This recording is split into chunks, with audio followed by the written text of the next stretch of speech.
If everyone took 2,000 units of vitamin D a day, it could shift the curve from average blood levels in the mid-50s to about 110, which some estimate could add years to our life expectancy.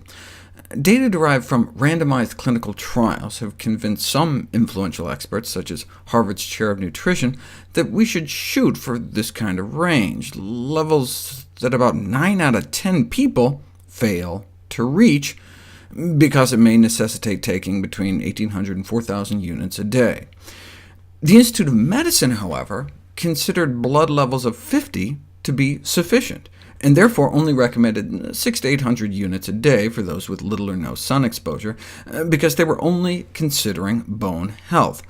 But even if you just cared about your bones and not your lifespan, you'd still probably want to shoot for the 75 threshold, because there's evidence like this from hundreds of autopsies of people that died in car accidents showing osteomalacia, softening of the bones, and between 18 and 39% of people that reach the Institute of Medicine target, but fail to make it to 75. There's even been a charge that the Institute of Medicine simply just made a mistake in their calculations, and so using their own criteria, they should be recommending thousands of units a day as well. But the mere absence of soft bones can hardly be considered an adequate definition either of health or of vitamin D sufficiency. It's like saying you only need 10 milligrams of vitamin C to avoid scurvy. Yeah, but we need way more than that for optimal health. The Institute of Medicine took the position that the burden of proof fell on anyone who claimed benefits for intake higher than their minimal recommendations, which is a good approach for drugs. For unnatural substances, less is more until proven otherwise. But for nutrients, shouldn't the starting point, at least, be the natural levels to which our bodies have become finely tuned over millions of years? The target level of 75 only sounds high compared to average levels today.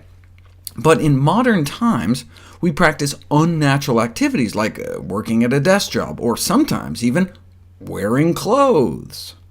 We evolved running around naked in equatorial Africa, getting sun all day long. If you measure vitamin D levels in those living traditional lives in the cradle of humanity, a normal vitamin D level would be over 100. So maybe that should be the starting point until proven otherwise, a concept regrettably many guidelines committees seems to have ignored. Now look, the natural level isn't necessarily the optimal level. Maybe the body would have thrived with less. So you still have to look at what levels correspond to the lowest disease rates, and when you do, the highest levels do indeed seem to correlate with less disease. You know what always struck me when I was doing pediatrics? That breastfed babies required vitamin D drops. I mean, shouldn't human breast milk be a perfect food? Of course, for the medical profession, the solution is simple, right? Provide the baby supplements, the drops. But it seems like we shouldn't have to, right? It should be perfect.